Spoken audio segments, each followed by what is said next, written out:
विकार, भगवान के निर्विकार। किंतु कई बात ऐसी है जो आकाश में नहीं है और भगवान है। भगवान जो सो अचिंत है, किसी का विषय नहीं हो सकते। आकाश को तो हम चिंतन कर सकते हैं और भगवान किसी का विषय नहीं हो सकते। जो कोई भी चीज किसी का विषय हो जाता है वो एक प्रकार से चीज जड़ समझी जाती है। ज्ञाता चेतन होता है और ये जड़ है। तो जानने वाला जो है वो अपने परमात्मा है और जानने में आने वाले जो पदार्थ होते हैं वो जड़ होते हैं। तो एक तो आकाश जड़ है, परमात्मा चेतन। इसीलिए आकाश जो है तो अचिंत नहीं है, किंतु भगवान अचिंत, अलक्ष्य, अनिर्देश। किंतु ये बात आकाश में नहीं घट सकती। आकाश का निर्देश किया जा सकता है कि ये जो फैला हुआ है ये आकाश है, किंतु इस प्रकार हम भगवान को नहीं कह सकते ये फैला हुआ है, ये भगवान है। और आकाश का लक्ष्य हम कर सकते हैं अपने बुद्धि से, किंतु भगवान का, परमात्मा का हम लक्ष्य भी नहीं कर सकते। इस वास्ते परमात्मा अलक्ष्य है और अनिर्देश है और अव्यक्त है और चिन्मय है और अचिंत है। आकाश अचिंत नहीं है। तो आकाश से उसमें और बहुत सी बातें विशेष है, किंतु जितनी बातें आकाश के घट सके उतनी तो भगवान में घटती है और उससे जो अधिक घटती है तो बात अलग रही। तो वजह कि ठीक है, और बात तो हमारे समझ में कुछ आई, किंतु ये विपरीत बात समझ में नहीं आई।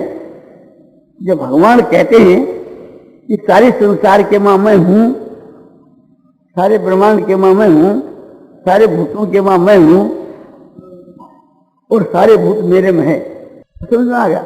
किंतु ये समझ में नहीं आया कि सारे भूतों के मां मैं नहीं हूं और सारे भूत मेरे में नहीं है। कहते हैं कि सारे भूत मेरे में हैं, मतलब स्थाने से भूतानी, और पास में कहते हैं न तो मतलब स्थाने भूतानी। सारे भूत प्राणी मुझ परमात्मा में हैं और सारे भूत प्राणी मुझ परमात्मा में नहीं। तो दोनों विपरीत जो बात है ये समझ नहीं आई। और सारे भूत प्राणियों के मां मैं व्यापक हूं और सारे भूत प्राणियों के मां मैं नहीं हूं। तो बोले इतना तो समझ में आ गया ना कि सारे भूतों के मां मैं हूं, आकाश के दृष्टांत समझ में आ गया। और सारे भूत मुझ में है, ये बात हो रही, ये भी समझ में आ गई। तो क्या समझ में नहीं आया कि उसका जो विरोध, उसके जो विपरीत बात कही कि भूतों के मां मैं नहीं हूं और भूत भी मेरे में नहीं, ये इतना जो अंश है वो समझ नहीं आया। ये समझाया जाता है, खूब ध्यान से सुनना। आकाश है तो जड़, किंतु थोड़ी बार के वास्ते उसको चेतन मान लो। आकाश यदि ये कहे कि सारे भूतों में मैं हूं और सारे भूतों में मैं नहीं, तो बोले ये बात आकाश की समझ ली। आकाश का ये कहना तो सही है कि सारे भूतों में, सारे बादलों में, वायु, तेज, जल, पृथ्वी, ये चार जो भूत है, इन चारों भूतों में आकाश कारण होने से उन सब के बीच के मां व्यापक है। किंतु आकाश के मां ये नहीं है, ये बात समझ में नहीं आई। बहुत ठीक, जिस समय के बीच के मां बादल आकाश में नहीं है,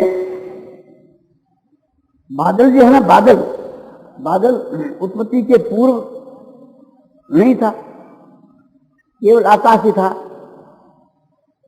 और बादल जब मिट जाते हैं तब केवल आकाश ही रहता है। और बीच की अवस्था के बीच के बाद जो आकाश जो है सो बादल में है, यही तो बात है। हम बोले यही बात, बोले नहीं, आदि में भी आकाश अपने आप में स्थित है और अंत में भी आकाश अपने आप में स्थित है। इसलिए बीच की अवस्था के बीच में भी वास्तव में आकाश अपने आप में स्थित है और बादलों में स्थित नहीं। यदि बादलों में स्थित होता तो बादलों के नाश होने से उतने ही से कि आकाश का भी नाश हो जाता है, तो आकाश तो कायम रहता है। तो बादल उत्पन्न होते हैं, विनाश होते हैं, उत्पन्न होते हैं, विनाश होते हैं। बादल जब नहीं थे तब यहाँ आकाश था, और बादल जब नहीं रहेंगे तभी वहां आकाश रहेगा। तो उस वक्त के मां वो आकाश किस में रहेगा? बोले अपने आप में। इसी प्रकार से जब यह संसार एक प्रकार से नहीं है, महाप्रलय के वक्त के बीच के मां जब संसार नहीं है, तो उस वक्त के बीच के मां भगवान अपने आप में स्थित है। हर की आदि में सृष्टि की आदि के मां भगवान थे, तो ठीक है, सृष्टि की आदि और सृष्टि के अंत में भी भगवान अपने आप में रहेंगे, तो यह भी ठीक है। तो बीच की अवस्था में सृष्टि काल के मां भी भगवान यानी परमात्मा अपने आप में स्थित है। इसलिए एक प्रकार से ये कहना ठीक है कि जिस समय के बीच के मां संसार है, उस समय में तो संसार के मां परमात्मा है और परमात्मा के एक अंश में संसार है, और जिस समय में प्रलय हो जाती है उस समय में संसार नहीं है। इसी प्रकार से जब बादल मिट जाते हैं तो आकाश में बादल नहीं है। तो वो वास्तविक बात है कि परमात्मा अपने आप में ही नित्य स्थित है। जैसे आकाश अपने आप में नित्य स्थित है, आकाश में बदल होते हैं, गाजते हैं, बाजते हैं, बरसते हैं, बिजली चमकती है, शब्द होता है, फिर भी थोड़ी बार के बाद समाप्त। तो आकाश उनसे कभी लिपायमान नहीं होता, आकाश तो जो का तो ही रहता है। ऐसे ब्रह्म के भीतर में सृष्टि होती है, उत्पन्न होती है, मरती है, नष्ट होती है, नाना प्रकार की क्रिया होती है, किंतु परमात्मा सदा निर्लेप रहते हैं, आकाश की माफक निर्लेप रहते हैं। तो ये बात आपके समझ में आज आई होगी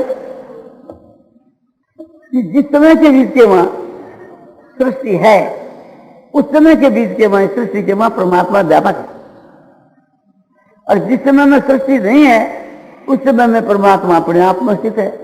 किंतु गंभीरता से सोचने से निश्चय होता है आकाश की माफक। बादलों की उत्पत्ति के पहले भी आकाश अपने आप में स्थित है, और बादल शांत होने के बाद भी आकाश अपने आप में स्थित है। तो ये समझना चाहिए कि बादल के काल में भी आकाश अपने आप में स्थित है, आकाश के वहां नहीं। आकाश अपने आप में स्थित है, बादलों के वहां नहीं। इसी तरह से वो परमात्मा अपने आप के स्वरूप में सदा स्थित है।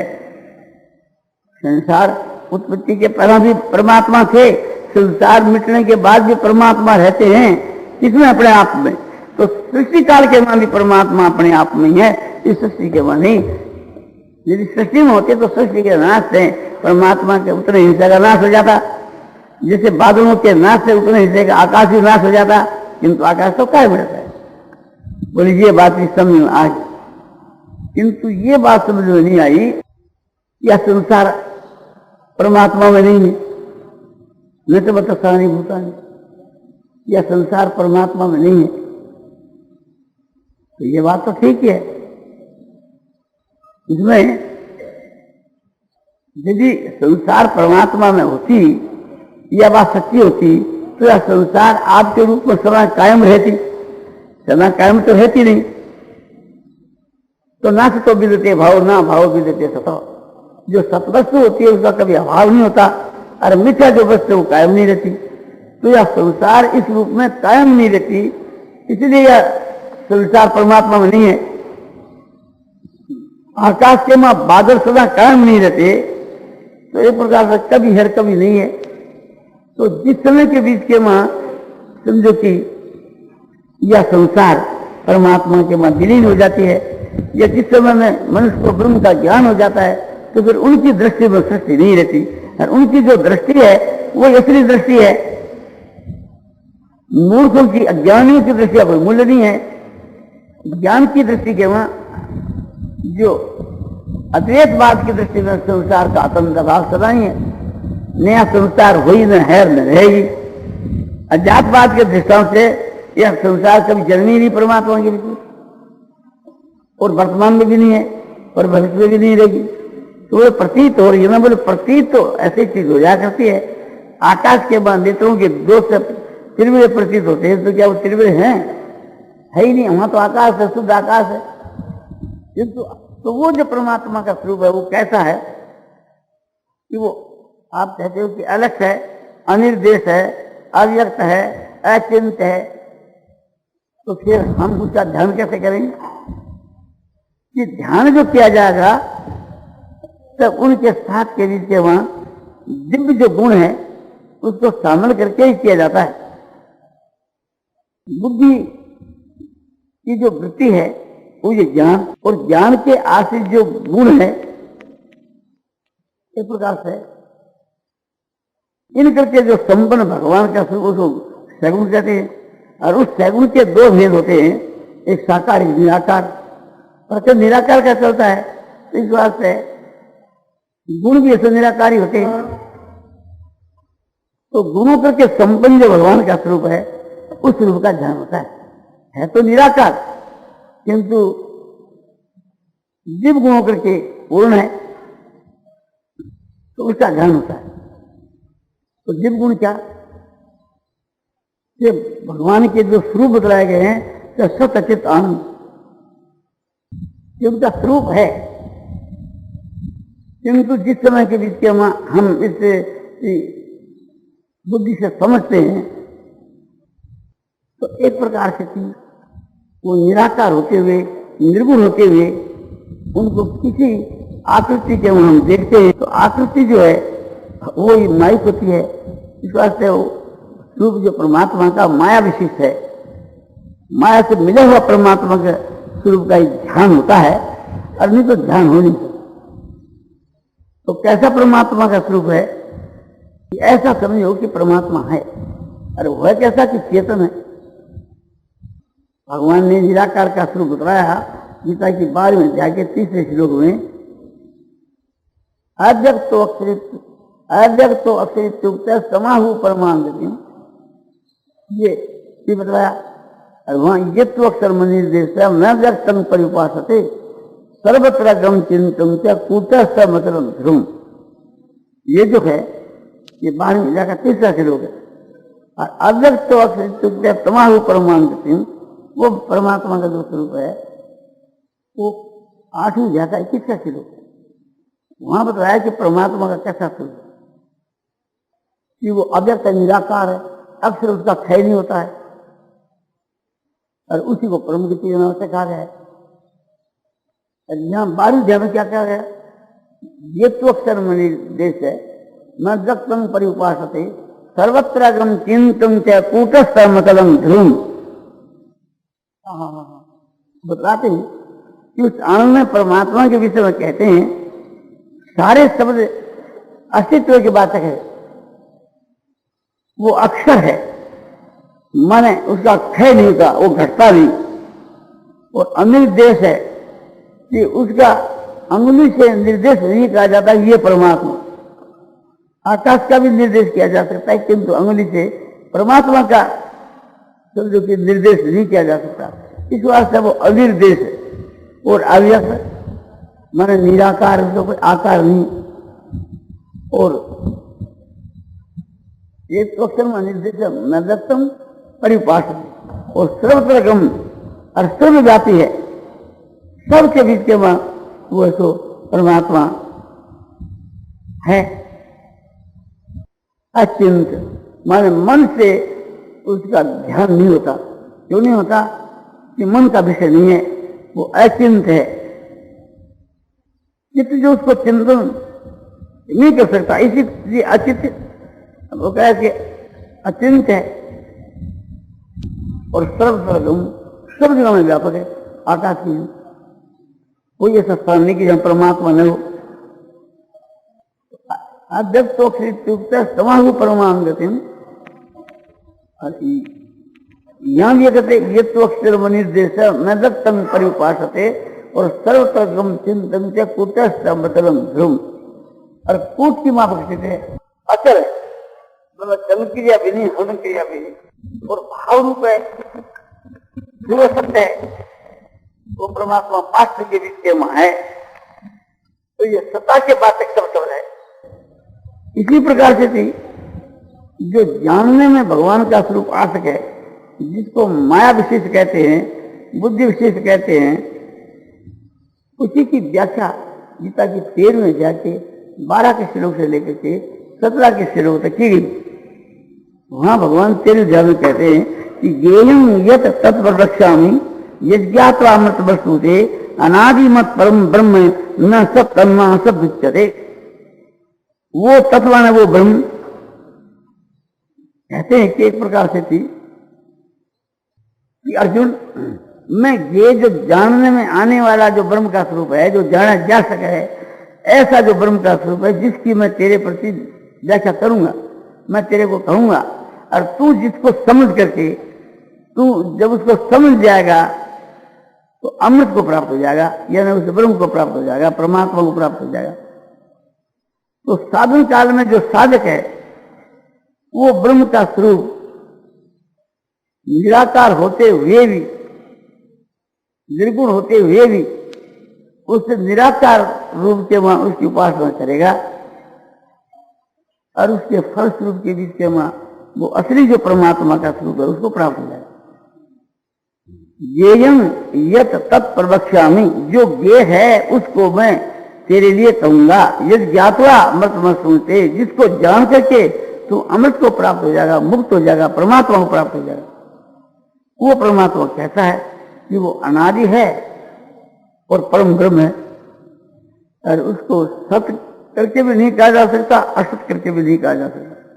असत करके तो इसलिए नहीं कहा जा सकता कि वो ध्रुव सत्य है।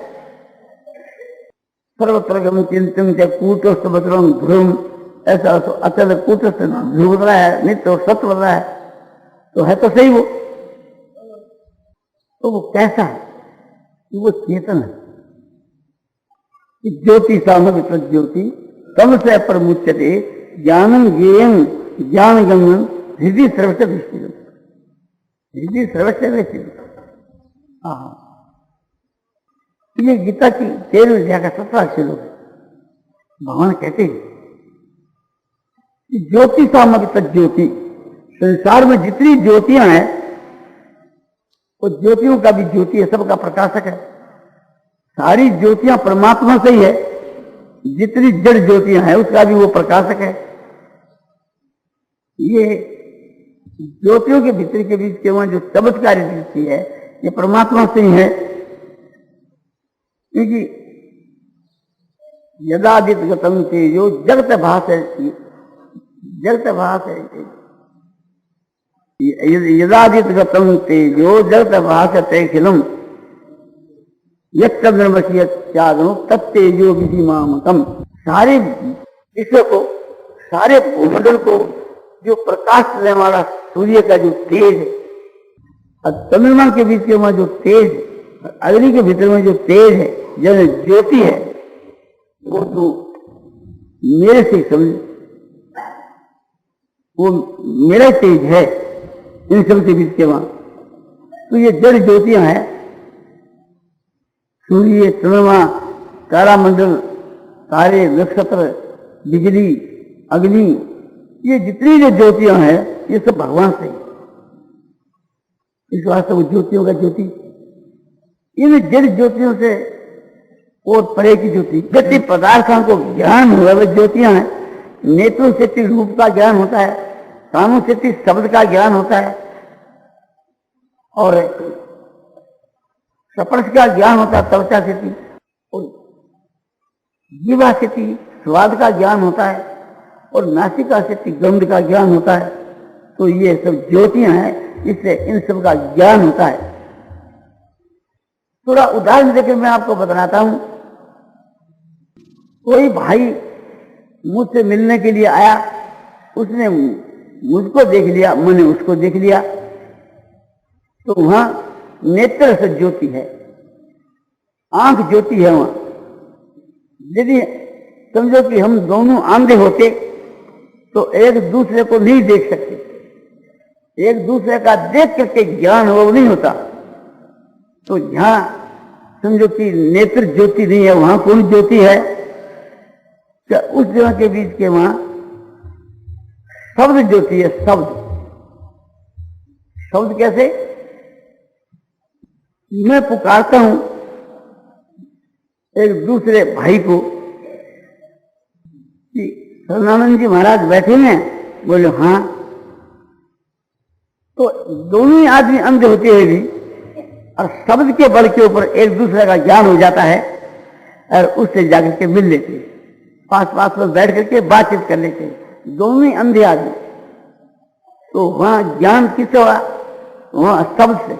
तो वह शब्द से ज्योति।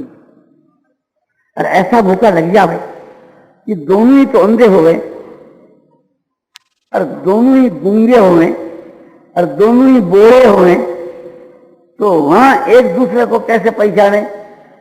तो फिर वहां कोई ज्योति है? बोले वहां भी ज्योति है। वहां कौन सी ज्योति है? कि वहां स्पष्ट ज्योति, एक दूसरे को छू कर करके एक प्रकार से समझ लेगा कि ठीक। तो इससे ये मालूम होता है कि सब ज्योतियां हैं, तो विषय भी ज्योति है और इंद्रियां भी ज्योति है। ये सब ज्योतियां परमात्मा से ही है, इस वास्ते वो ज्योतियों का ज्योति है। और इसके परे भी और ज्योति है, बोले इसके परे मन ज्योति है, जिसको पांचों इंद्रियों का ज्ञान है, पांचों विषयों का ज्ञान है, पांचों भूतों का ज्ञान है, वो मन है। इस वास्ते मन के द्वारा इन सब का ज्ञान हो जाता है, किंतु मन का ज्ञान इंद्रियों को नहीं होता, विषयों को नहीं होता। इस वास्ते मन ज्योति है, तो इससे बलवान। और मन से भी परे की ज्योति है, मन से जो परे की ज्योति है वो है तो बुद्धि। बुद्धि से मालूम हो जाता है कि मेरा मन कलकत्ता चला गया, बम्बई चला गया, मेरा मन आज ठीक ठिकाना नहीं है। तो ये बुद्धि के द्वारा ये बात समझ में आ जाती है, तो वहां बुद्धि है तो ज्योति है। और बुद्धि का भी ज्ञान होता है आत्मा से कि आज मेरी बुद्धि ठीक नहीं है, आज मेरी बुद्धि मलिन है, मेरी बुद्धि इस समय में बहुत तीक्ष्ण है। तो ये जो ज्ञान होता है आत्मा को, तो आत्म ज्योति इन सबसे परे की ज्योति है। और आत्म ज्योति से भी और परे की ज्योति है। बोले भक्ति के मार्ग के बीच के वहां परमात्मा ज्योति जो है उसे परे की। ज्ञान के सिद्धांत में तो आत्मा और परमात्मा एक ही चीज है, उससे परे कोई चीज है नहीं।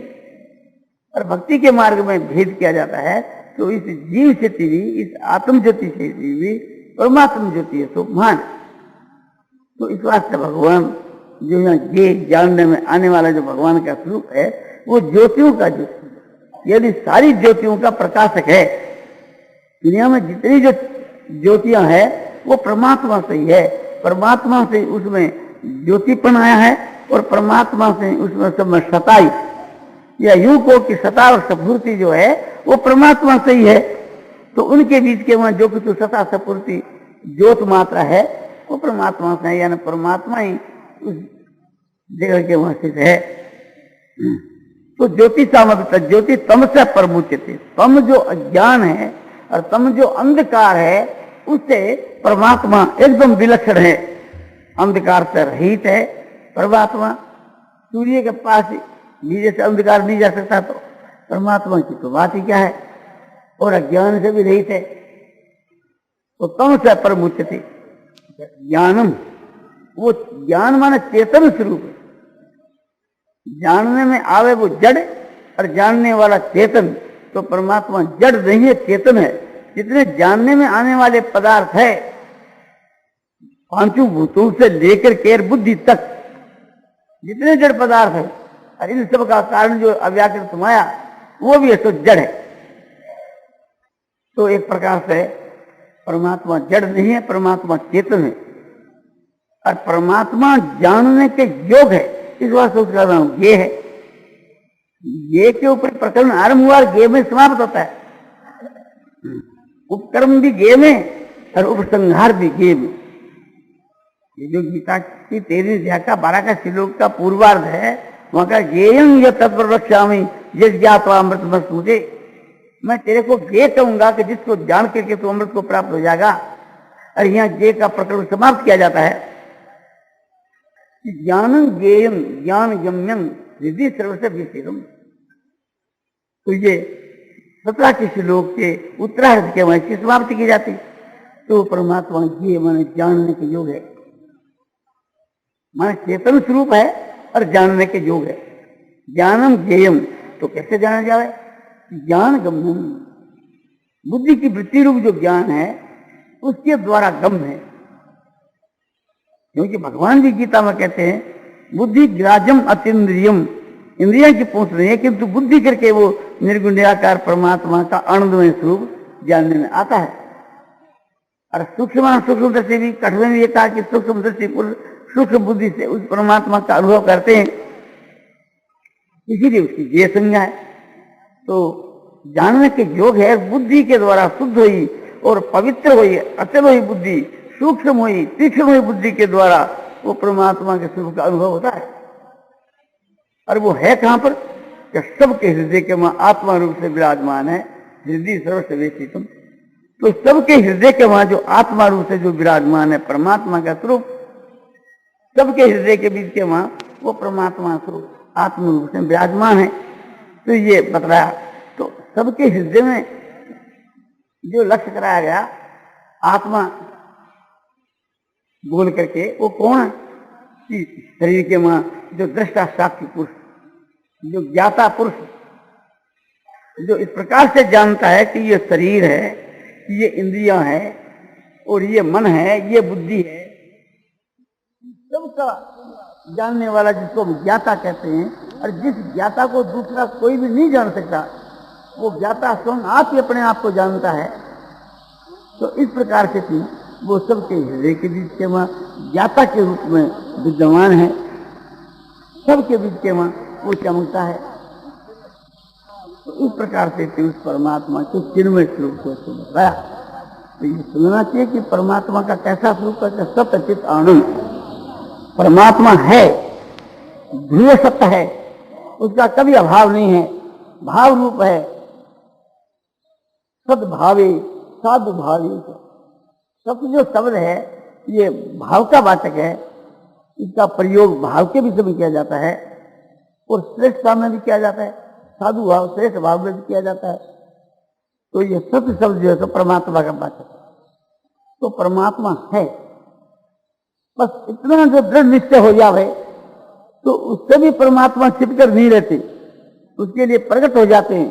किंतु दृढ़ विश्वास होना चाहिए, दर्शन नहीं होने पर भी परमात्मा के विषय में ये विश्वास है कि भगवान है। हम नहीं जानते कि भगवान कैसे हैं, किंतु है, ये हमारा पूरा विश्वास है। जब ऐसा विश्वास हो जाता है तो भगवान उसके लिए आगे जाकर के अपने आप ही प्रकट हो जाते हैं। जैसे एक प्रकार से प्रहलाद को ये पूरा विश्वास था कि भगवान है। कहां पर है? जो भगवान मुझ में भी है, आप में भी है, और इस खम्भ में भी है, और तलवार में भी है, सब जगह भगवान है। तो सब जगह भगवान है। जब ये भाव एक प्रकार से हो जाता है तो उस वक्त भगवान फिर छिप करके नहीं रह सकते। और आगे बढ़ जाकर तो बात ही क्या है कि भगवान कैसे हैं? कि भगवान चेतन है। चेतन का मतलब क्या? कि दृष्टा है, साक्षी है, केवल है, चिन्मय स्वरूप है भगवान। हमारे शरीर में जैसे आत्मा का स्वरूप है, ये तो अल्पज्ञ है, वो सर्वज्ञ है, बस उस चेतन के स्वर कुछ भी नहीं है। तो एक प्रकार से ऐसा निश्चय कर ले हुए कि भगवान है और चेतन है, बस परमात्मा की प्राप्ति हो जाती है। वो फिर एक प्रकार से ऐसा चेतन है, फिर आगे जाकर आज इसका ज्ञान हो जाता है। जब भगवान प्रकट हो जाते हैं कि वो चेतन है, वही आनंद है, हर आनंद ही चेतन है। सुखमातंति कंग तद बुद्धि ग्राजमत इंद्रियम येति यत्र न चैवायम स्थित चलती तत्वता। वो अतंत आनंद स्वरूप है, आनंद ही आनंद है। कैसा जो आनंद है कि इंद्रियों की जहां पूत नहीं है, कैसा जो आनंद है कि बुद्धि ग्राजम, बुद्धि के द्वारा ग्रहण करने में आता है, कैसा जो आनंद है कि आनंदमय है।